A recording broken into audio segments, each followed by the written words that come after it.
Magandang araw.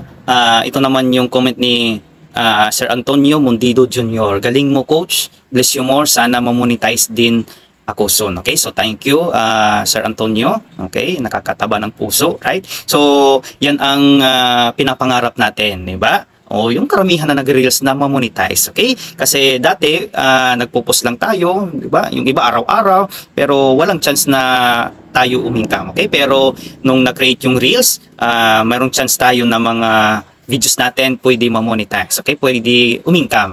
At saka marami na yung mga tao, yung mga nauna sa atin na talagang umingkam at napakalaking income na nila, di ba? Yung iba, full-time na dito sa pagiging content creator, okay? So, kapit lang tayo, be patient, mag-post lang tayo ng mga high-quality content, di ba? Para mas malaki yung chance ma-monetize tayo, okay? So, tiyaga lang, okay? Medyo mahirap, pero kakayanin natin, okay? Kasi someday, magme-message sa atin si Meta na qualified ka na sa ads on Reels at saka ma-hit mo yung in-stream ads, okay? Mas malaking kita doon, okay? So,